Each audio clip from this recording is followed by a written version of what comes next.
മധുരമൊഴിയിലേക്ക് എല്ലാവർക്കും സ്നേഹസ്വാഗതം. Angeles army മിനിസ്ട്രിയുടെ കുടുംബങ്ങൾക്ക് വേണ്ടിയുള്ള ഒരു സ്നേഹസമ്മാനം മധുരമൊഴി. ഇവിടെയുള്ള മധുരകരമായ സംസാരങ്ങൾ എല്ലാം നമ്മുടെ കുടുംബജീവിതത്തെ ഒത്തിരി മധുരകരമാക്കുവാൻ വേണ്ടിയുള്ളതാണ്. മധുരകരമായ നമ്മുടെ ചെറിയ ചെറിയ അനുഭവങ്ങളും തിരുവചനവും സഭയുടെ പഠനങ്ങളെല്ലാം ചേർത്ത് വെച്ച് നമ്മുടെ കുടുംബജീവിതത്തെ ഏറ്റവും മാധുര്യകരമാക്കി സ്വർഗം നോക്കി യാത്ര ചെയ്യുന്ന തീർത്ഥാടകരാക്കി മാറ്റുവാനുള്ള ഒരു എളിയ പരിശ്രമം. ഇതിലേക്ക് ഏവർക്കും സ്നേഹപൂർവ്വം ഒരിക്കൽ കൂടി സ്വാഗതം. ഇന്ന് നമ്മോടൊപ്പം ഉള്ളത് ബഹുമാനപ്പെട്ട ഡെയ്സി മാത്യു ആണ്. ഡെയ്സി ആൻറ്റി, എല്ലാവരും സ്നേഹമുള്ള ഡെയ്സി ആൻറ്റി എന്ന് വിളിക്കും. ആൻറ്റി തിരുവനന്തപുരംകാരിയാണ്. കൗൺസിലിംഗ് മേഖലയിൽ ഈശോയ്ക്ക് വേണ്ടി ഒത്തിരി മനോഹരമായി ശുശ്രൂഷ ചെയ്യുന്നു. നമ്മോടൊപ്പമുള്ള കുടുംബം ബഹുമാനപ്പെട്ട ജോർജ് ലിയോൺസ്, അദ്ദേഹം ഡോക്ടറാണ്, സെയിൻറ്റ് ജെയിംസ് ഹോസ്പിറ്റലിലെ ഡോക്ടറാണ്. അതോടൊപ്പം തന്നെ നമ്മളോടൊപ്പം അദ്ദേഹത്തിൻ്റെ ഭാര്യ ആനി ചേച്ചിയുണ്ട്, ടീച്ചറാണ്, ഹയർ സെക്കൻഡറി സ്കൂളിലെ അധ്യാപികയാണ്.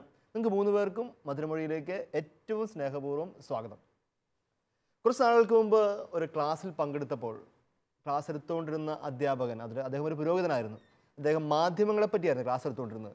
അദ്ദേഹം പെട്ടെന്ന് ഒരു പടം കാണിച്ചു ഞങ്ങളെ. പടത്തിൽ ഇപ്രകാരമാണ്: ഈശോ ക്ലാസ് എടുക്കുന്ന ഈശോയുടെ മുമ്പിലിരിക്കുന്ന ആപ്പിളിൻ്റെ നല്ല അടിപൊളി ലാപ്ടോപ്പ്, കയ്യിൽ മറ്റൊരു ഇലക്ട്രോണിക് ഗാഡ്ജറ്റ്സ് ഒക്കെ വെച്ച് മനോഹരമായിട്ട് ഈശോ ക്ലാസ് എടുക്കുന്ന ഒരു പടം കാണിച്ചുകൊണ്ടാണ് അദ്ദേഹം ഞങ്ങൾക്ക് തുടങ്ങിയത്. എന്നിട്ട് അപ്പോൾ ഞങ്ങൾ ചോദിച്ചു, ഈശോയുടെ കയ്യിൽ ആപ്പിളിൻ്റെ ലാപ്ടോപ്പോ? അപ്പോൾ അദ്ദേഹം പറഞ്ഞു, ഈശോ ഇന്നെങ്ങാനും ഉണ്ടല്ലോ, ഇതൊന്നും അല്ല, ഇതിനപ്പുറത്തെ സംഭവങ്ങളൊക്കെ ആയിട്ട് വന്നിട്ട് മാധ്യമ മേഖല മുഴുവൻ അടിച്ചു പരത്തിയനെന്ന്. അതേ പ്രിയപ്പെട്ടവരെ, ഇന്നത്തെ നമ്മുടെയും ചെറിയ സംസാരം, മധുരമൊഴിയിൽ ചെറിയ സംസാരം മാധ്യമമാണ്. കാരണം ഈശോ 2000 വർഷങ്ങൾക്ക് മുമ്പ് അന്ന് സമൃദ്ധിയായിട്ടുണ്ടായിരുന്ന എല്ലാ മാധ്യമങ്ങളും അതിൻ്റെ പൂർണ്ണതയിൽ ഉപയോഗിച്ചതാണ്. ഈശോ എവിടെ നിന്ന് പഠിപ്പിച്ചു? കുന്നിൻ്റെ മുകളിൽ കയറുന്ന് പഠിപ്പിച്ചു. കാരണം താഴെ നിൽക്കുന്ന അനേക ആയിരങ്ങൾക്ക് ഉറക്കെ കേൾക്കാൻ വേണ്ടി. അവിടുന്ന് പിന്നീട് ഒരിക്കൽ നമ്മൾ ബൈബിൾ വായിക്കുന്നുണ്ട്, വഞ്ചിയിൽ കയറുന്ന് പഠിപ്പിച്ചു. തീരത്തിരിക്കുന്ന എല്ലാവരെയും കണ്ട് സംസാരിക്കാൻ വേണ്ടി. എത്ര മനോഹരമായിട്ടാണ് അന്ന് കാലഘട്ടങ്ങളിലെ ഏറ്റവും മനോഹരമായ റബ്ബിമാർ ഉപയോഗിച്ചിരുന്ന ചെറിയ കഥകൾ, ഉപമകൾ, വീട്ടുകളിൽ പോയി സംസാരം, ദേവാലയ വാതിക്കൽ നിന്ന് സംസാരം, കിട്ടാവുന്ന എല്ലാ സാധ്യതകളും ഉപയോഗിച്ചുകൊണ്ടാണ് ഈശോയുടെ ദൈവരാജ്യ പ്രവർത്തനം ഈ ഭൂമിയിൽ 3 വർഷം മനോഹരമായിട്ട് ചെയ്തത്. അതുകൊണ്ട് ഇന്നും നമ്മുടെ എല്ലാവരുടെയുമുള്ള ഏറ്റവും വലിയ ഉത്തരവാദിത്വം കൂടിയാണ് മാധ്യമങ്ങളിലൂടെ ഈശോയെ പ്രഘോഷിക്കുക. നമ്മളിപ്പോൾ കണ്ടുകൊണ്ടിരിക്കുന്ന ഷാലോം മിനിസ്ട്രി തന്നെ ഈ മാധ്യമ പ്രഘോഷണ രംഗത്തെ ഏറ്റവും വലിയ സഭയുടെ വലിയ കാൽവെപ്പാണ്. സഭയുടെ ആദ്യകാലം മുതൽ, പ്രത്യേകിച്ച് 2ാം വത്തിക്കാൻ കൗൺസിലിലൊക്കെ കൃത്യമായി സഭാപിതാക്കന്മാർ എങ്ങനെ മാധ്യമങ്ങൾ ഉപയോഗിച്ച് ഈ ജനത്തിന് ഈശോയെ കൊടുക്കണം, ലോകത്തിന് ഈശോയെ കൊടുക്കണമെന്ന് വളരെ കൃത്യതയോടും വ്യക്തതയോടും പറയുന്നുണ്ട്. പരിശുദ്ധപിതാവ് ഫ്രാൻസിസ് പാപ്പ പ്രത്യേകിച്ച് ഈ കാലഘട്ടങ്ങളിൽ മാധ്യമങ്ങളിലൂടെ, വാട്സാപ്പിലൂടെയും ഫേസ്ബുക്കിലൂടെയൊക്കെ എത്രമാത്രം വാർത്തകളാണ് നമുക്ക് പോപ്പിനെ പറ്റി കിട്ടുന്നത്, ഓരോ ദിവസവും നമുക്ക് കിട്ടിക്കൊണ്ടിരിക്കുന്നത്. ഇതൊക്കെ കേട്ടിരിക്കുമ്പോഴും മാധ്യമം എന്ന് പറയുമ്പോഴേ കേട്ടുകൊണ്ടിരിക്കുന്ന പ്രത്യേകിച്ച് അപ്പച്ചനും അമ്മച്ചിമാർക്കൊക്കെ, പേരൻസിനൊക്കെ ചങ്കിടിപ്പാണ്. ഇവർക്കിതൊക്കെ ഇവിടെ നിന്ന് മനോഹരമായിട്ട് പറയാം, പോപ്പ് പ്രസംഗിച്ചതോ കർത്താവ് പ്രസംഗിച്ചതോ ഒക്കെ പറയാം. പക്ഷേ വീട്ടിൽ ഓരോ കുടുംബവും എന്നും ടാക്കിൾ ചെയ്യാനായിട്ട് ബുദ്ധിമുട്ടുന്ന ഏറ്റവും വലിയ ഇഷ്യൂ കൂടിയാണ് ഈ മാധ്യമം. മാധ്യമങ്ങൾ 2ആയിട്ട് നമുക്ക് തിരിക്കാം. പരമ്പരാഗത മാധ്യമങ്ങളായ ടിവിയോ പത്രമോ പുസ്തകങ്ങളോ ഒക്കെ, നവമാധ്യമങ്ങളായ വാട്സപ്പും ഫേസ്ബുക്കും അതിനെ സഹായിക്കുന്ന മൊബൈൽ ഫോണുകളോ അല്ലെങ്കിൽ ഇൻ്റർനെറ്റ് സൗകര്യങ്ങളോ ലാപ്ടോപ്പോ ഉള്ള നവമാധ്യമങ്ങൾ. ഈ 2 മാധ്യമങ്ങളും എന്നും എല്ലായ്പ്പോഴും ഇച്ചിരി കല്ലുകടി നമ്മുടെ വീട്ടിൽ സമ്മാനിക്കുന്നുണ്ട്. അതിന് മനോഹരമായ വലിയൊരു വശം മറുവശത്തുണ്ടെങ്കിൽ പോലും, പ്രത്യേകിച്ച് ഈ അടുത്തിടെ ഉണ്ടായ ഒരു പ്രധാനപ്പെട്ട സംഭവമായിരുന്നല്ലോ തുടർന്നുണ്ടായ നമ്മുടെ മതപീഡനങ്ങൾ. സിറിയയിൽ കത്തോലിക്കരെ കൊന്നൊടുക്കിയിൽ പ്രധാനിയായിരുന്ന ജിഹാദി ജോൺ, നമ്മളെല്ലാവരും പേടിയോടെ കേട്ടിരുന്ന പേരായിരുന്നു. പിന്നീട് അദ്ദേഹം വധിക്കപ്പെട്ടു. ജിഹാദി ജോണിൻ്റെ മരണത്തിന് ശേഷം അദ്ദേഹം ആരായിരുന്നു, എങ്ങനെ ആയിത്തീർന്നതിനെ പറ്റിയുള്ള ചെറിയ പഠനങ്ങളൊക്കെ പുറത്തു വന്നു. ഞെട്ടിപ്പിക്കുന്ന പഠനങ്ങൾ. 1, അദ്ദേഹം ഒരു കത്തോലിക്കനായിരുന്നു. 2, അദ്ദേഹം ഒരു കോൺവെൻറ്റ് സ്കൂളിലെ വിദ്യാർത്ഥിയായിരുന്നു. അദ്ദേഹത്തിൻ്റെ പഠനങ്ങളൊക്കെ മനോഹരമായി പൂർത്തിയാക്കുന്ന സമയത്താണ് അദ്ദേഹം ചില പർട്ടിക്കുലർ ഗെയിമുകളും കാർട്ടൂണുകളൊക്കെ കണ്ടു തുടങ്ങുകയും അതുപോലെയുള്ള ചില പുസ്തകങ്ങളിലേക്ക് കടന്നു പോവുകയും പിന്നീട് അതൊക്കെ തലക്കടിച്ച് ഒരു മാരകമായ അസുഖം പോലെ പടർന്നു പിടിച്ച് അദ്ദേഹം ഒരു തീവ്രവാദിയായി തീരുകയും ചെയ്തു. ഇത് കേട്ടുകൊണ്ടിരിക്കുന്ന നിങ്ങളുടെ പ്രത്യേക ശ്രദ്ധയ്ക്ക്, നമ്മുടെ കുഞ്ഞുങ്ങളുടെ കയ്യിൽ കളിക്കുവാൻ കൊടുക്കുന്ന മാധ്യമങ്ങൾ എന്തൊക്കെയാണ്? ഒരു കൊച്ചു കരയുമ്പോൾ കരച്ചിലെടുത്താൻ വേണ്ടി ഏറ്റവും പുതിയ ഫോൺ എടുത്ത് കൊച്ചിൻ്റെ കയ്യിൽ കൊടുക്കുന്നു. ഒരു വീട്ടിൽ പോയപ്പോൾ വീട്ടിലെ പ്രായമുള്ള അമ്മച്ചി വല്യമ്മച്ചി എന്നോട് പറയാം, നമ്മുടെ കൊച്ച് അവൻ നല്ല അടിപൊളിയായിട്ട് സെൽഫി എടുക്കുന്നു. ഈ അമ്മച്ചി ഇതുവരെ സെൽഫി എടുത്തിട്ട് നടത്തില്ല. അമ്മച്ചി പറയാണ് കുഞ്ഞു കൊച്ചി ഐഫോണിൽ സെൽഫി എടുക്കും, അഭിമാനത്തോടെ പറയുന്നത്. അവൻ ഐഫോണിൽ ഫോൺ ചെയ്യും, സെൽഫി. പക്ഷേ ഇതിൻ്റെയൊക്കെ വലിയൊരു ഭീകരമായ അവസ്ഥ, ഒരു മറുപുറമുണ്ട്. നമുക്കതുകൊണ്ട് ഇതിൻ്റെ ഈ ചെറിയ അവസ്ഥകളെ പറ്റി നമുക്ക് നമ്മുടെ പ്രായമുള്ള അമ്മച്ചിയായ ഡെയ്സി ആൻറ്റിയിൽ തന്നെ തുടങ്ങാം. ആൻറ്റി ഇത്രയും കാലഘട്ടങ്ങളിൽ ആൻറ്റി പല മാധ്യമങ്ങൾ കണ്ടിട്ടുണ്ട്. ആൻറ്റിയുടെയൊക്കെ ബാല്യത്തിൽ ഇപ്പോൾ TV വന്നിട്ടുണ്ടാവത്തില്ല കേരളത്തിലൊന്നും. പത്രമൊക്കെ മാത്രമായിരിക്കും ഏകദേശം നമുക്ക് അവൈലബിൾ ആയ ഒരു മാധ്യമം. പിന്നീട് ആൻറ്റി ഇപ്പോൾ വാട്സപ്പ് ഉൾപ്പെടെ ഉപയോഗിക്കുന്ന ഒരു ന്യൂ ജനറേഷൻ ആൻറ്റി കൂടിയാണ്. അപ്പോൾ ഇതെല്ലാം കൂടി വെച്ചിട്ട് ആൻറ്റി എങ്ങനെ ഈ ഒരു മാധ്യമങ്ങളുടെ ഇൻഫ്ലുവൻസ്, അതിനു മുമ്പേ ഒരു വാക്ക് തുറന്നു പറയുന്നു, മാധ്യമങ്ങൾ ഉപയോഗിക്കേണ്ട എന്നുള്ളതല്ല നമ്മുടെ വിഷയം, എങ്ങനെ വിവേകപൂർവ്വം നമുക്ക് മാധ്യമങ്ങൾ ഉപയോഗിക്കണം. ആൻറ്റി സംസാരിക്കും. അത് അച്ഛൻ പറഞ്ഞ പോലെ മാധ്യമങ്ങൾക്ക് അതിൻ്റെ പോസിറ്റീവ് സൈഡും ഉണ്ട്, നെഗറ്റീവ് സൈഡും ഉണ്ട്. നമ്മളത് നന്മയായിട്ട് ഉപയോഗിക്കാം, തിന്മയായിട്ടും വേണമെങ്കിൽ അത് ഉപയോഗിക്കാം. അപ്പോൾ ആ ഒരു കൺട്രോളിൽ നമ്മൾ പോകുമ്പോഴത്തേനും അത് ഭയങ്കര നന്മയായിട്ട് വരാം. എൻ്റെ ജീവിതത്തിൽ 1-2 അനുഭവങ്ങളുണ്ട്. അതിനകത്ത് ഒരു അനുഭവം ഞാൻ പങ്കുവെക്കുവാണെങ്കിൽ, അത് എൻ്റെ ഒരു ഫ്രണ്ടിൻ്റെ മോന്, അവന് കൊച്ചിലെ ഒരു 10 വയസ്സൊക്കെ ഉള്ളപ്പോഴത്തേന് കൂടുതൽ കണ്ടുകൊണ്ടിരുന്നത് ഈ ഹൊറർ മൂവീസാണ്. രാത്രി ഇരുന്ന് ഒറ്റയ്ക്ക് ഇരുന്ന് ഈ ഹൊറർ മൂവീസ് ഇങ്ങനെ കണ്ടുകൊണ്ടിരുന്നു. അപ്പം അതിനൊരു ഭയങ്കര ഒരു ഹരമായിരുന്നു, അവന് ഇഷ്ടമായിരുന്നു.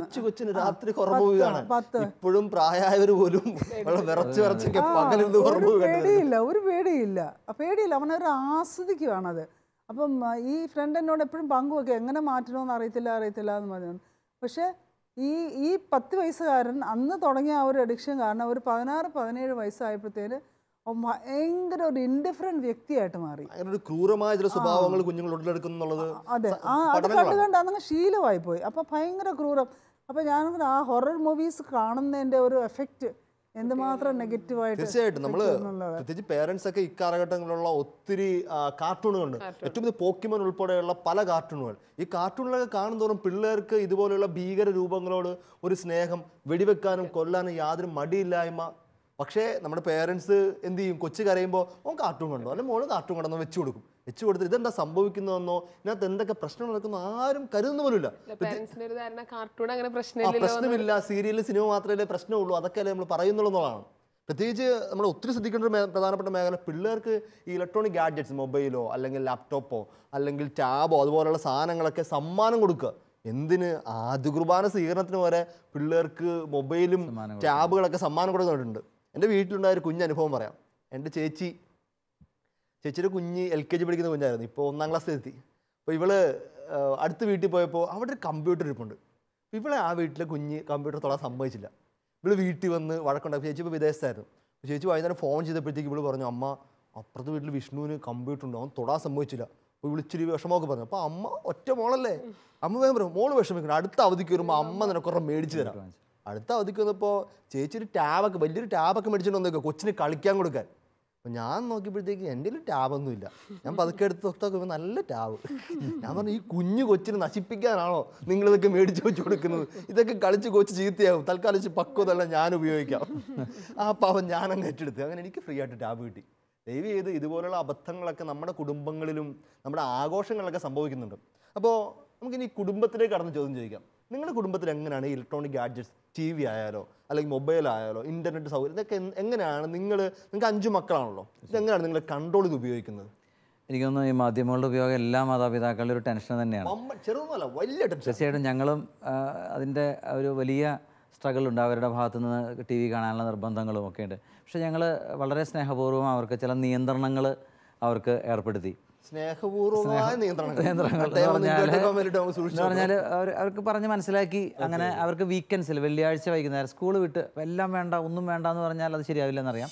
അപ്പോൾ സ്കൂൾ വിട്ട് പിറ്റേ ദിവസം മുടക്ക്, ശനിയാഴ്ച മുടക്കാണ്. അപ്പോൾ വെള്ളിയാഴ്ച വൈകുന്നേരം അവർ ഞങ്ങളുടെ കൂടെ ഇരുന്ന് ഞങ്ങളൊരു കുറച്ച് സമയം TV കാണാനുള്ളൊരു തീരുമാനമെടുത്തു. പിന്നെ കഴിഞ്ഞ വർഷം വേറെ വളരെ വലിയൊരു കാര്യം ഞങ്ങളുടെ ജീവിതത്തിൽ സംഭവിച്ചത്, മൂത്ത മകൻ 10-ാം ക്ലാസ്സിലായിരുന്നു. അപ്പോൾ മൂത്ത മകൻ്റെ 10-ാം ക്ലാസ് പരീക്ഷ പ്രമാണിച്ച് ഞങ്ങളെല്ലാവരും ഒരുമിച്ച് പറഞ്ഞു, മക്കളെ നമുക്ക് ഈ ഒരു വർഷം ചേട്ടൻ്റെ പരീക്ഷ കഴിയണവരെ നമുക്ക് സിനിമകൾ നമ്മൾ വേണ്ടെന്ന് വെക്കുകയാണ്. നമ്മൾ ശാലോം TV അത്യാവശ്യം കാണും, അത്യാവശ്യം ചില വാർത്തകൾ കാണും, പക്ഷെ സിനിമ നമ്മൾ കാണുന്നില്ലെന്ന് വെക്കുകയാണ്. അവർക്ക് കുറച്ച് വിഷമം ഉണ്ടായി എങ്കിൽ പോലും അവർ വളരെ സന്തോഷത്തോടെ ആ ഒരു എല്ലാവരും കൂട്ടായി എടുത്ത ഒരു തീരുമാനത്തിൽ ഒരു പങ്കു ചേർന്നു എന്നുള്ളതാണ്. ഓക്കെ. അവർ ഒരു വർഷം ടി വിയിലെ ഒരു സിനിമയും അവർ പരീക്ഷ ചേട്ടൻ്റെ കഴിഞ്ഞവരെ കണ്ടില്ല എന്ന് മാത്രമല്ല അവർ അത് വളരെ പോസിറ്റീവായിട്ട് അതിനോട് സഹകരിച്ചു, ഏറ്റെടുത്തു അവര്. വളരെ പോസിറ്റീവായിട്ട് എടുത്തു. ചില സമയങ്ങളിലൊക്കെ ടി വി കാണാൻ അവർക്ക് പ്രലോഭനം ഉണ്ടാകുമ്പോൾ ഞാൻ ശ്രദ്ധിച്ചിട്ടുണ്ട് വൈഫിനോട് അത് എനിക്ക് നേരത്തെ അച്ഛൻ പറഞ്ഞതിനോടൊന്ന് ആഡ് ചെയ്യാൻ തോന്നുകയാണ്. ഇന്നത്തെ മാതാപിതാക്കള് ഈ മാധ്യമങ്ങൾ ഉപയോഗിക്കുന്നതിൽ ഒരു വിവേകപൂർണമായ ഒരു ഇടപെടല് വളരെ അത്യാവശ്യമാണെന്ന് തോന്നുന്നു. കാരണം കുഞ്ഞുങ്ങൾക്ക് ഇപ്പം ഞങ്ങൾ വീട്ടിൽ നേരത്തെ പറഞ്ഞ പോലെ ഒരു സ്നേഹപൂർണമായ നിയന്ത്രണം നമ്മൾ ഏർപ്പെടുത്തുമ്പോൾ അവർക്കറിയാം എന്തോ ഇതിൽ നമ്മൾ ശ്രദ്ധിക്കേണ്ടതുണ്ട്. ചെറിയ 4ാമത്തെ മോള് അൽഫോൻസ, അവൾ കുഞ്ഞു കുട്ടിയായിരിക്കും, LKG പഠിക്കുന്ന സമയത്ത് തന്നെ സ്കൂളിൽ വിട്ട് വന്നാൽ ചിലപ്പോൾ അവൾക്കൊരു പ്രലോഭനമൊക്കെ തോന്നും ഇങ്ങനെ കാണാനായിട്ട്. ഉടനെ സ്കൂളിലോട്ട് ഫോൺ ചെയ്യും, അമ്മ ഇങ്ങനെ TV വെച്ചോട്ടെ എന്നൊക്കെ ചോദിക്കുന്നത് തന്നെ ചിലപ്പോൾ നിഷ്കളങ്കമായിട്ട് ചോദിക്കാറുണ്ട്. അപ്പം അത് ഒന്ന് എന്നെ വളരെ അത്ഭുതപ്പെടുത്തിയിട്ടുണ്ട്. അതുപോലെ എനിക്ക് തോന്നുന്നു നമ്മളൊരു സ്നേഹത്തോടെ അല്ലെങ്കിൽ കുഞ്ഞുങ്ങൾ എന്ത് കാണുന്നു എന്നുള്ളത് മാതാപിതാക്കളുടെ ഒരു അറിവോടെയാണെങ്കിൽ അതിൽ കുറച്ചും കൂടിയും ഒരു മൂല്യമുണ്ടാകും. കാര്യങ്ങൾ കാണുമ്പോൾ പ്രത്യേകിച്ച് ചില കൊലപാതക ഭാഗങ്ങളോ അല്ലെങ്കിൽ ആത്മഹത്യ ഇതുപോലത്തെ എന്തുകൊണ്ട് സംഭവിക്കുന്നു അങ്ങനെ ഇന്റർപ്രറ്റ് ചെയ്ത് കൊടുത്താൽ പിള്ളേർക്ക് മനസ്സിലാവത്തുള്ളൂ. അല്ലെങ്കിൽ വിചാരിക്കും ഒരാളെ കൊന്നു, ദേഷ്യം വരുമ്പോൾ അടുത്താണ് കൊലയാണ്, അല്ലെങ്കിൽ നിരാശ വന്നാൽ ചെയ്യേണ്ട ആത്മഹത്യയാണ്. അപ്പൊ പിള്ളേർക്ക് ഈ സാധനം അവർ തലയിലേക്ക് അടിച്ചു കയറി സിനിമ തന്നെ ജീവിക്കുന്ന കുറെ ചെറുപ്പക്കാരുണ്ട്. മോശം സീനുകൾ വരുമ്പോൾ അവര് തന്നെ അത് മാറ്റുന്നതും ഒക്കെ ഞങ്ങൾ ചില കൊച്ചു പിള്ളേർ പോലും നമ്മൾ ഒരുമിച്ച് കണ്ടുകൊണ്ടിരിക്കുമ്പോൾ ചില പാട്ട് സീനൊക്കെ പിള്ളേർക്ക് അറിയാം അടുത്ത് ഇതാ വരാൻ പോകുന്നു, ഒരു പെട്ടെന്ന് അത് മാറ്റി അടുത്ത ചാനലിലേക്ക് ആർക്കും ഉപദ്രവകരമല്ലാത്ത രീതിയിൽ പരിശുദ്ധാത്മാവ് നയിക്കുന്നതിന് വ്യക്തമായ ഉദാഹരണങ്ങളാണെന്ന് തോന്നുന്നു. എനിക്ക് തോന്നുന്നു ഒരു മറുപുറം കൂടിയുണ്ട്. അതായത് പ്രത്യേകിച്ച് നമ്മളെ പേരൻസ് ശ്രദ്ധിക്കേണ്ട, ഗ്രാൻഡ് പേരൻസ് പ്രത്യേകിച്ച് ശ്രദ്ധിക്കേണ്ട കാര്യം, അതായത് നമ്മുടെ വീടുകളിലൊക്കെ നമ്മൾ കട്ടിയായിട്ട് പിള്ളേർ പറയും സിനിമ കാണരുത്, കാർട്ടൂൺ കാണരുത്, ചാനൽ വെക്കരുത്, അത് പക്ഷെ വൈകുന്നേരമാണ് മുഴുവൻ സമയം. ഞാൻ ഒരിക്കലും ഒരു വീട്ടിൽ ഒരു ഭവന സന്ദർശനം എല്ലാം വേണ്ടി ഞാൻ വിളിച്ചു ചോദിച്ചു. അപ്പോൾ പറയാണ് അച്ഛനൊരു 6 മണി മുതൽ 8 മണി വരെ വരണ്ട കേട്ടാ, അങ്ങനെ തിരക്കെന്താ 6 to 8 പാക്കാണ്, സീരിയൽ കണ്ട് തീർക്കണം. അത് കഴിഞ്ഞുള്ള സമയത്ത് നമുക്ക് ഡിസ്കഷൻ നടത്താതെ.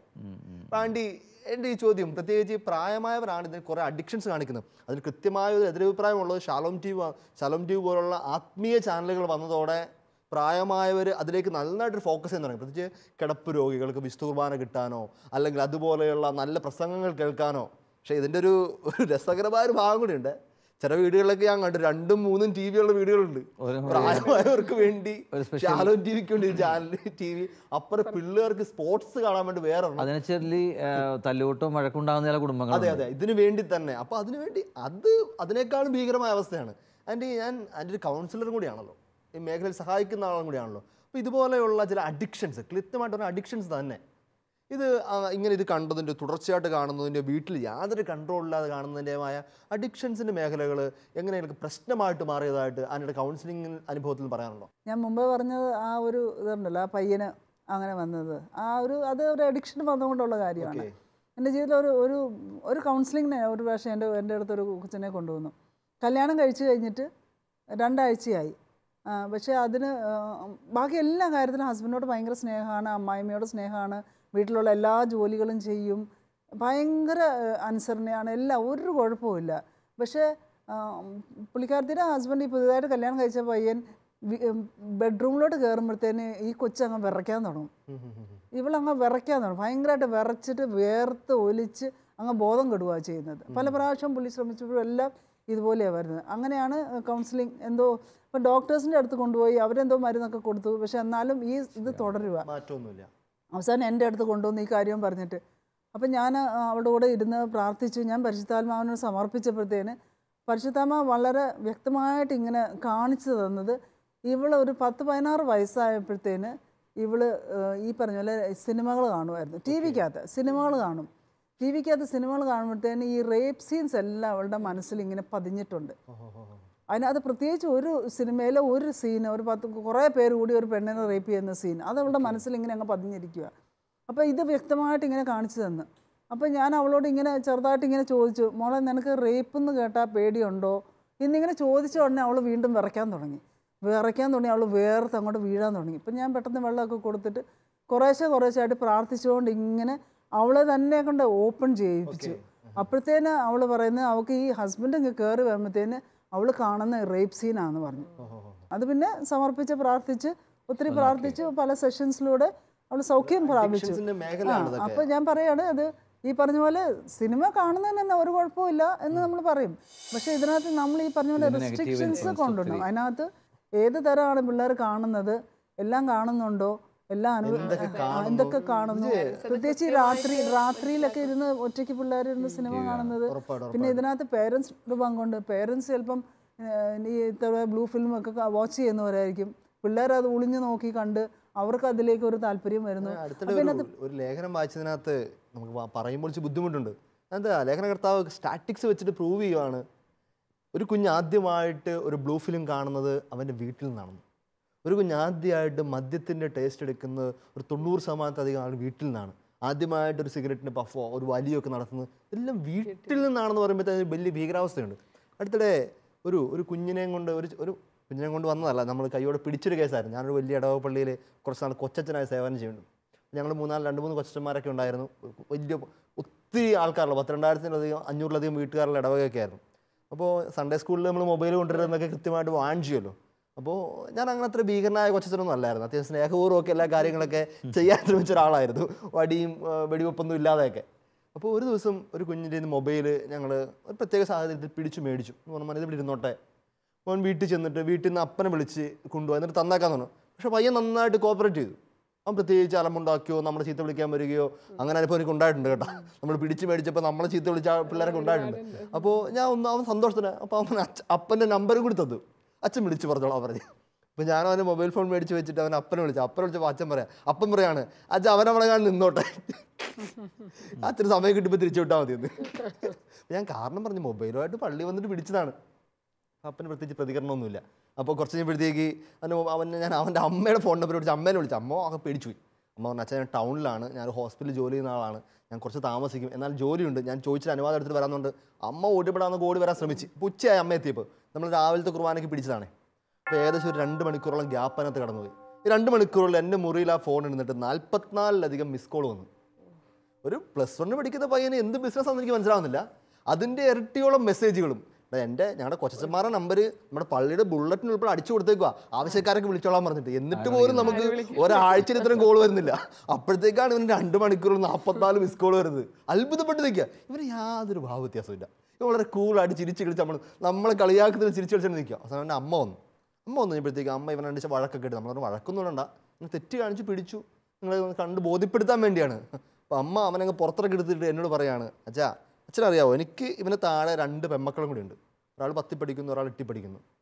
അച്ഛൻ വിശ്വസിച്ചാലില്ലെങ്കിലും ഞാൻ ഇവനെ പേടിച്ചിട്ട് 2 പെമ്മക്കളെയും ഞാനും കൂടി കഥ കടച്ച് കിടന്ന് ഉറങ്ങുന്നതെന്ന്. ഇവൻ കുറേ നേരമൊക്കെ ടോയ്ലറ്റിൽ മൊബൈലും കൊണ്ട് പോകുന്നത് കാണാം. എന്ത് കാണിക്കാൻ എനിക്ക് അറിഞ്ഞുകൂടാ. ഞങ്ങൾക്ക് പിന്നെ പേടിയാണ്, മൊബൈലിൽ ഞങ്ങൾക്ക് പേടിയാണ്. അത്ര ഒരു ഭീകരാവസ്ഥ നമ്മുടെ കുടുംബങ്ങളിൽ ക്രിയേറ്റ് ചെയ്യപ്പെടുന്നുണ്ട്. അപ്പോൾ എനിക്ക് ഇനി സാറിനോട് ഡോക്ടർ എന്ന നിലയിലാണ് ജോർജ് ചേട്ടൻ്റെ ചോദ്യം വരുന്നത്. എന്നിട്ട് ഈ ഒരു അഡിക്ഷൻസ്, ഇതുപോലെയുള്ള ചില വൈകല്യങ്ങളിലൊക്കെ തന്നെ പറയാം, മാധ്യമങ്ങൾ ഉപയോഗിച്ച വൈകല്യങ്ങൾ, അതെങ്ങനെ ജോർജ് ചേട്ടന് അതൊന്ന്? ഞാൻ ഈ രംഗത്ത് പ്രവർത്തിക്കുന്ന ആൾ. ഞാൻ ഈ ആൽക്കഹോളിക് അഡിക്ഷൻ എന്ന് പറയുന്ന ഒരു രോഗം ചികിത്സിക്കുന്ന ആളാണ്. ഓക്കെ. അപ്പോൾ അവിടെ ഇതുപോലെ ഈ സൈബർ ഇൻ്റർനെറ്റ് ലഹരിയുമായി ബന്ധപ്പെട്ട് ഒത്തിരി കേസുകൾ വരാറുണ്ട്.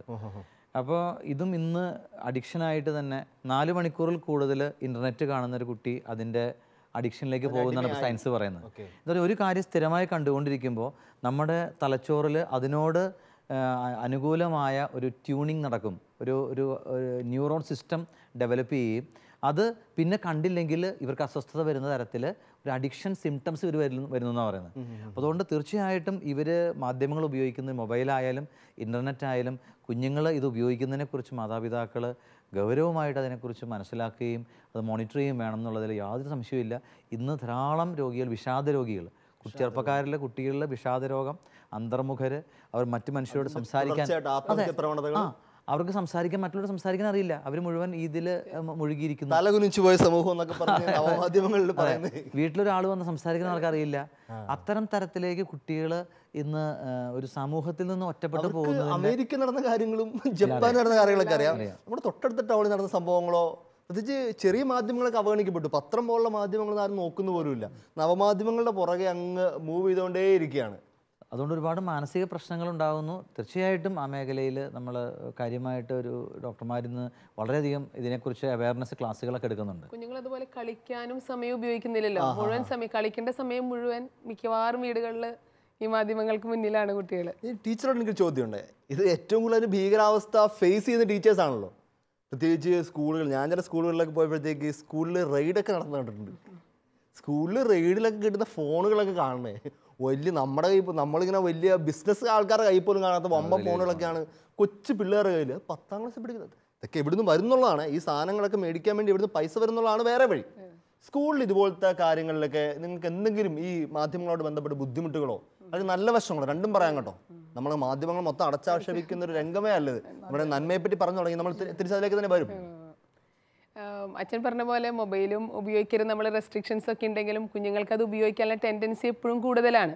അത് പിടിക്കുന്നു, നമ്മൾ പാരൻസിനോട് പറയുന്നു, അതൊക്കെ സ്വാഭാവികമായിട്ട് ഇപ്പോൾ എല്ലാ സ്കൂളുകളിലും സംഭവിക്കുന്നതാണ്. പക്ഷേ ഞാൻ ശ്രദ്ധിച്ചൊരു കാര്യം എന്ന് പറഞ്ഞാൽ കുറച്ച് വർഷങ്ങളായിട്ട് പഠിപ്പിച്ചു തുടങ്ങിയതുകൊണ്ട് ഈ അടുത്ത വർഷങ്ങളായിട്ട് കുഞ്ഞുങ്ങൾക്ക് ക്ലാസ്സുകളിൽ കുറച്ച് ഒരു പീരീഡ് കോൺസെൻട്രേറ്റ് ചെയ്തിരിക്കാനായിട്ട് അവർ വളരെയധികം ബുദ്ധിമുട്ടുന്നതായിട്ട് കണ്ടു. എത്ര നമ്മൾ പറഞ്ഞു കൊടുത്താലും അവർക്ക് ആ ഒരു ഇത്തിരി കഴിയുമ്പോഴേക്കും അവരുടെ ആ കോൺസെൻട്രേഷൻ പോവുകയാണ്.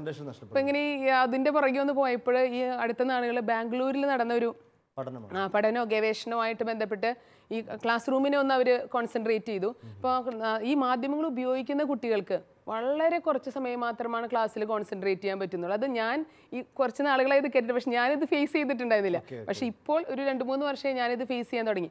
അവിടെ ഉണ്ടായിരുന്ന വേറൊരു രസം എന്ന് വെച്ചാൽ ഈ കുറച്ച് ചേരികളിൽ അല്ലെങ്കിൽ അധികം മാധ്യമങ്ങൾ ഉപയോഗിക്കാത്ത കുട്ടികൾക്ക് ക്ലാസ്സുകളിൽ ഇരുന്ന് കോൺസെൻട്രേറ്റ് ചെയ്യാൻ ഒരു ബുദ്ധിമുട്ടും അവർ അനുഭവിക്കുന്നില്ല എന്നുള്ളതാണ്. അത് പ്രത്യേകിച്ച് അത് ശ്രദ്ധിക്കപ്പെട്ടു. അത് ഇതുപോലെ തന്നെ അച്ഛൻ പറഞ്ഞ പോലെ ഈ മാധ്യമങ്ങൾ നമ്മൾ ഉപയോഗിക്കുമ്പോൾ നല്ല രീതിയിൽ അവർ ഉപയോഗിക്കാൻ ശീലിപ്പിക്കുക. ഞങ്ങളിപ്പോൾ ശാലോം ഞങ്ങൾ അഭിഷേകാഗ്നി കാണുന്നുണ്ട്. ഇപ്പോൾ 8 മണിക്ക് നമ്മൾ ചെയ്യുന്ന ഈ മധുരമൊഴി പ്രോഗ്രാം ഞങ്ങൾ ഒരുമിച്ചിരുന്ന് കാണുന്നു. ശാലോമിൽ വരുന്ന മറ്റ് പല നല്ല പ്രോഗ്രാംസ്. അപ്പോൾ ഇത് ഒരുമിച്ചിരുന്ന് ഇത്തരം നല്ല പ്രോഗ്രാമുകൾ ഒരുമിച്ച് ഫാമിലിയായിട്ട് ഒരുമിച്ചിരുന്ന് കാണുന്ന അത്തരം രീതിയിൽ മാധ്യമങ്ങളുടെ പോസിറ്റീവായിട്ടുള്ള ഒത്തിരി റേറ്റിംഗിലൊക്കെ ഒത്തിരി ഉയർന്നു വന്ന നമ്മുടെ ശാലോമിൻ്റെ നൈറ്റ് വിജിൽ ഒത്തിരി അത്ഭുതങ്ങളും അടയാളങ്ങളും ഒരു ജനതയ്ക്ക് മുഴുവൻ കൊടുക്കുന്ന, ഒത്തിരി റൂമിലൊക്കെ ഇരുന്ന് നൈറ്റ് വിജിലിൻ്റെ സമയത്ത് പ്രാർത്ഥിച്ചിട്ട് ഒത്തിരി പേർക്ക് രോഗശാന്തി കിട്ടുന്നതും ഒത്തിരി പേർക്ക് മാനസാന്തരം കിട്ടുന്നതും ചില ആൾക്കാരൊക്കെ ആത്മഹത്യയുടെ വക്കിൽ നിന്ന് പോലും രക്ഷപ്പെട്ടു വരുന്നതിൻ്റെയൊക്കെ ഒത്തിരി ഉദാഹരണങ്ങളും അനുഭവ സാക്ഷ്യങ്ങളൊക്കെ നമ്മൾ കേൾക്കുന്നുണ്ട്.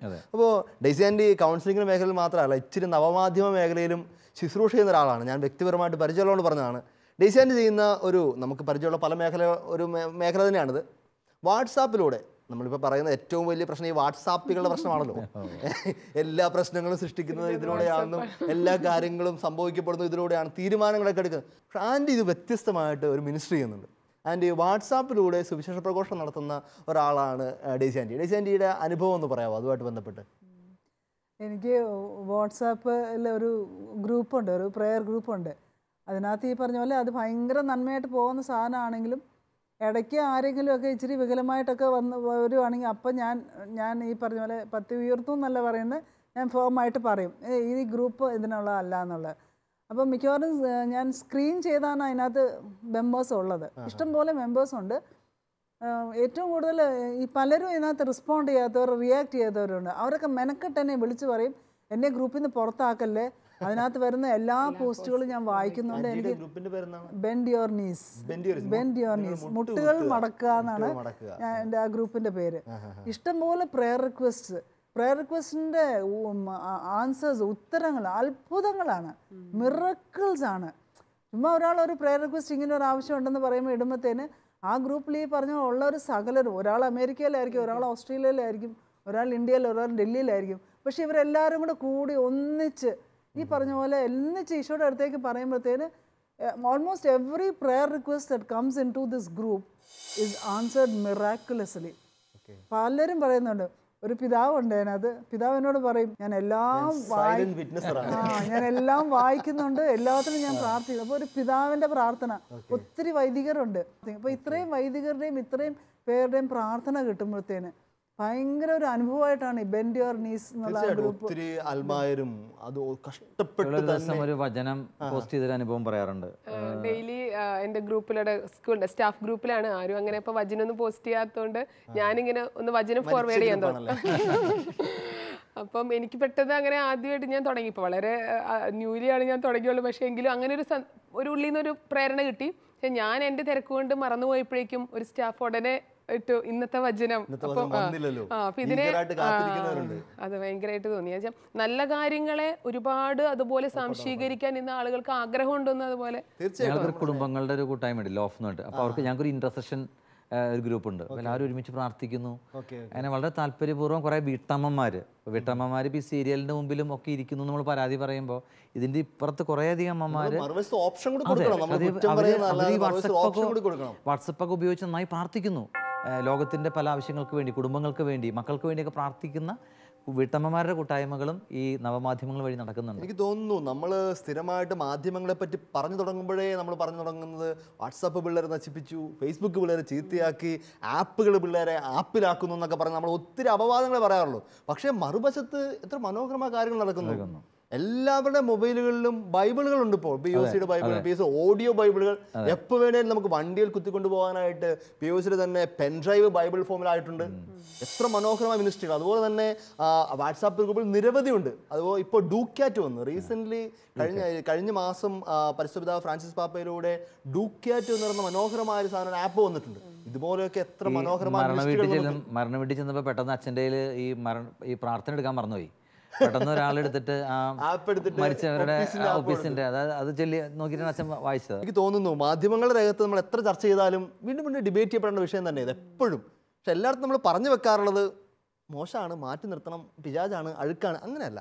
എനിക്ക് തോന്നുന്നു ഒരു തിരുവചനമാണ് നമുക്ക് ഉത്തരമായിട്ട് വരുന്നത്. ഈശോ കൃത്യമായിട്ട് പറയുന്നുണ്ട്, നിങ്ങൾ സർപ്പങ്ങളെ പോലെ വിവേകികളാവുക. അതാണ് എനിക്ക് തോന്നുന്നു മാധ്യമ രംഗത്ത് മാധ്യമങ്ങളെ വീക്ഷിക്കുകയും വായിക്കുകയോ കാണുകയോ ചെയ്യുന്ന നമുക്കുള്ള ഏറ്റവും ശക്തമായ വചനം. നിങ്ങൾ സർപ്പങ്ങളെ പോലെ വിവേകികളാവുക. ഈ സർപ്പത്തെ ഒന്ന് പഠിച്ചാൽ മതി എങ്ങനെ നമ്മൾ മാധ്യമം ഉപയോഗിക്കണമെന്ന് മനസ്സിലാകാനായിട്ട്. കാരണം സർപ്പത്തെ നമുക്കറിയാം, സർപ്പം വഴി കിടന്നിട്ട് ഒരു മനുഷ്യനും പ്ലാൻഡായിട്ട് കൊത്തിയതായിട്ട് ചരിത്രത്തിൽ കേട്ടിട്ടില്ല. അതൊക്കെ ചുമ്മാ കള്ളക്കഥകൾ പറഞ്ഞുണ്ടാക്കിയിട്ടുള്ളൂ. ഒരു പാമ്പും നമ്മൾ പ്രതികാരം തീർക്കാനോ അല്ലെങ്കിൽ കാത്തിരുന്ന് കടിക്കാറില്ല.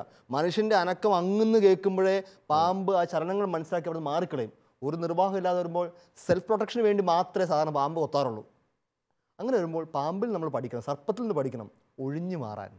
അതാണ് മാധ്യമ മേഖലയിൽ നമ്മൾ ശ്രദ്ധിക്കേണ്ടത്. എനിക്കൊരു അപകടം വരുന്നു എന്നൊരു കാര്യം മനസ്സിലാക്കി കഴിഞ്ഞാൽ ഒഴിഞ്ഞു മാറാൻ പഠിക്കുക. പക്ഷേ ഒരു പെൺകുട്ടി എന്നോട് ഷെയർ ചെയ്താണ്, വിശുദ്ധിയായ ഒരു പെൺകുട്ടി. അവൾ പറഞ്ഞു, അച്ഛാ എനിക്ക് ഈ ദിവസങ്ങളിൽ വാട്സപ്പിൽ ചാറ്റ് ചെയ്തുകൊണ്ടിരിക്കുമ്പോൾ ഒരു പ്രത്യേക ആളോട് കൂടുതൽ ഇഷ്ടം തോന്നുന്നു. അതുകൊണ്ട് ഞാൻ തീരുമാനിച്ചു ഞാൻ കുറച്ച് ദിവസത്തേക്ക് വാട്സപ്പ് അൺഇൻസ്റ്റാൾ ചെയ്യാനായിട്ട്. ഞാനത് കാണുന്നില്ല, അത് ഉപയോഗിക്കുന്നില്ല. അതാണ് വിവേകം എന്ന് പറയുന്നത്. എൻ്റെ ചില കാര്യങ്ങളിൽ പ്രശ്നങ്ങൾ വരുന്നെന്ന് മനസ്സിലാക്കി കഴിഞ്ഞാൽ അത് ഒഴിഞ്ഞു മാറാൻ പറ്റുക. അതാണ് സർപ്പത്തിൻ്റെ ഒന്നാമത്തെ. രണ്ടാമത്തെ സർപ്പത്തിൻ്റെ വിവേകവുമായിട്ട് ബന്ധപ്പെട്ട് പറയുന്നത്, ഒരു പാമ്പിനെയോ സർപ്പത്തിനോ ഒരു പാമ്പിനെ നമ്മൾ അടിക്കാൻ ശ്രമിച്ചു കഴിഞ്ഞാൽ തലക്കടിക്കാൻ നമ്മൾ പറയും. തലക്കടിച്ചാവും വീണു. ഒരു പാമ്പ് അവസാനം വരെ ശ്രമിക്കുന്നത് തലക്കടി കൊള്ളാതിരിക്കാനാണ്. അത് വേഗം എങ്ങോട്ടെങ്കിലും തല എടുത്ത് പ്രൊട്ടക്ട് ചെയ്യാൻ നോക്കും. ഈ തല എന്ന് നമ്മളെ സംബന്ധിച്ചിടത്തോളം നമ്മളെ വിശ്വാസത്തിന് അടി കിട്ടുന്ന ഒരിടത്തും തല വെക്കാതിരിക്കുക. എൻ്റെ ആത്മാവിനെ പണയപ്പെടുത്തുന്ന ഒരു മാധ്യമങ്ങളിലും ഞാൻ പോകാതിരിക്കുക, ഒരു മാധ്യമങ്ങൾ ഉപയോഗിക്കാതിരിക്കുക. അതുതന്നെയാണ് മാധ്യമങ്ങളെപ്പറ്റി സ്വർഗത്തിൻ്റെ ആഗ്രഹം. സർപ്പങ്ങളെപ്പോലെ വിവേകികളായിരിക്കാനും പ്രാവുകളെപ്പോലെ നിഷ്കളങ്കരാവാനും കർത്താവ് ഉദ്ദേശിച്ചത്. അതുകൊണ്ട് പ്രിയപ്പെട്ടവരെ, നമുക്കിതൊരു വലിയ പ്രാർത്ഥനയ്ക്ക് വിഷയമാക്കാം. വിവേകത്തോടെ ഈ ലോകം മുഴുവൻ മാധ്യമങ്ങൾ ഉപയോഗിക്കാൻ, വിവേകത്തോടെ മാധ്യമങ്ങൾ ഉപയോഗിച്ച് സ്വർഗം ഭൂമിയിൽ ആവിഷ്കരിക്കാൻ, ദൈവാനുഭവം ഈ ഭൂമിയുടെ അറ്റം വരെ എല്ലാവർക്കും കൊടുക്കാൻ നമുക്കൊന്ന് ചേർന്ന് ഒന്ന് പ്രാർത്ഥിക്കാം. ഈ മാധ്യമ ലോകത്തെ സമർപ്പിച്ചുകൊണ്ട് എല്ലാവരും കുടുംബം ഒന്ന് ചേർന്ന്, ഇത് കണ്ടുകൊണ്ടിരിക്കുന്ന എല്ലാവരും ഒന്ന് ചേർന്ന് അടുത്തിരുന്ന് കരങ്ങൾ ഹൃദയത്തിലേക്ക് ചേർത്ത് വെച്ച് കണ്ണുകളടച്ച് ഒന്ന് പ്രാർത്ഥിക്കട്ടെ. ഈശോയെ, ഇനിയും നിൻ്റെ ആത്മാവിനെ അതിശക്തമായി ഞങ്ങളുടെ ഇടയിലേക്ക് അയച്ച് മാധ്യമരംഗത്ത് പുത്തൻ അഭിഷേകം കൊണ്ടുവരണമേ. പുതിയ ചാനലുകളും പുതിയ മാധ്യമങ്ങളും വന്ന് ഈ ലോകം കൂടുതൽ സുവിശേഷം അറിയട്ടെ. പ്രത്യേകിച്ച് മാധ്യമത്തിലൂടെ സുവിശേഷം പ്രഘോഷിക്കുന്ന അനേകരെ ഞങ്ങൾ ഓർത്ത് പ്രാർത്ഥിക്കുന്നു. ഷാലോം മിനിസ്ട്രി പോലെയുള്ള ഒത്തിരി ചാനലുകൾ, വിശുദ്ധമായ ചാനലുകളെ ഞങ്ങൾ ഓർത്ത് പ്രാർത്ഥിക്കുന്നു. അതിനുവേണ്ടി അഹോരാത്രം കഷ്ടപ്പെടുന്ന എല്ലാ സഹോദരങ്ങളെയും ഞങ്ങൾ ഓർത്ത് പ്രാർത്ഥിക്കുന്നു. തമ്പുരാനെ, ഒപ്പം മാധ്യമങ്ങളിലൂടെ ആത്മാവിനെ നഷ്ടപ്പെടുത്തി കളഞ്ഞുകൊണ്ടിരിക്കുന്ന അനേകം മക്കൾക്ക് വേണ്ടി ഞങ്ങൾ പ്രാർത്ഥിക്കുന്നു. മാധ്യമത്തിലൂടെ സാത്താന് അടിമപ്പെട്ടു പോയ കുഞ്ഞുങ്ങളുടെ ഹൃദയങ്ങളെ ഓർത്ത് ഞങ്ങൾ വേദനയോടെ പ്രാർത്ഥിക്കുന്നു. ഏതെങ്കിലും അഡിക്ഷൻസിനോ ഏതെങ്കിലും ചീത്ത വാസനകൾക്കോ ഞങ്ങളുടെ കുഞ്ഞുങ്ങൾ മാധ്യമങ്ങളിൽ അടിമപ്പെട്ടു പോയിട്ടുണ്ടെങ്കിൽ തമ്പുരാനെ, നിന്റെ തിരുരക്തത്താൽ അവരെ കഴുകണമേ. കണ്ണുകളിലൂടെ, കാതുകളിലൂടെ, സംസാരത്തിലൂടെയൊക്കെ അവർ പാപത്തിൽ വീണു പോയിട്ടുണ്ടെങ്കിൽ തമ്പുരാനെ നിന്റെ തിരുരക്തം കൊണ്ട് ഈ തലമുറയെ കഴുകി വിശുദ്ധീകരിക്കണമേ. ഞങ്ങളുടെ കണ്ണുകളെ, ഞങ്ങളുടെ നാവുകളെ, ഞങ്ങളുടെ ചെവിയെ, ഞങ്ങളുടെ ഇന്ദ്രിയങ്ങളെല്ലാം തിരുരക്തത്താൽ കഴുകി ഏറ്റവും പരിശുദ്ധിയോടെ മാധ്യമ ലോകത്തെ നീ കഴുകി പരിശുദ്ധമായി മാറ്റണമേ എന്ന് ഞങ്ങൾ പ്രാർത്ഥിക്കുന്നു. പ്രത്യേകിച്ച് നമ്മുടെ മക്കളെ, നമ്മുടെ കുടുംബത്തെ സമർപ്പിച്ച് പ്രാർത്ഥിക്കാം. കുടുംബം ഒന്നിച്ച് പരിശുദ്ധിയോടെ വളരാൻ വേണ്ടി മാധ്യമങ്ങൾ കാരണമാകട്ടെ. കുടുംബം ഒന്നിച്ച് വിശുദ്ധിയോടെ സ്വർഗത്തെ കണ്ടുപിടിക്കാൻ മാധ്യമങ്ങൾ കാരണമാകട്ടെ. നമുക്ക് ഈശോയുടെ ആശീർവാദം സ്വീകരിക്കാം. നമ്മുടെ കർത്താവ് ഈശോ മിശിഹായുടെ കൃപയും പിതാവായ ദൈവത്തിൻ്റെ സ്നേഹവും പരിശുദ്ധാത്മാവിൻ്റെ സഹവാസവും പരിശുദ്ധ അമ്മയുടെയും സകല വിശുദ്ധരുടെയും മാധ്യസ്ഥവും നമ്മോടൊപ്പം എപ്പോഴും ഉണ്ടായിരിക്കട്ടെ. എപ്പോഴും എപ്പോഴും എന്നേക്കും. ആമേൻ. ഈശോ മിശിഹായ്ക്ക് സ്തുതിയായിരിക്കട്ടെ. എപ്പോഴും സ്വീകരിക്കട്ടെ.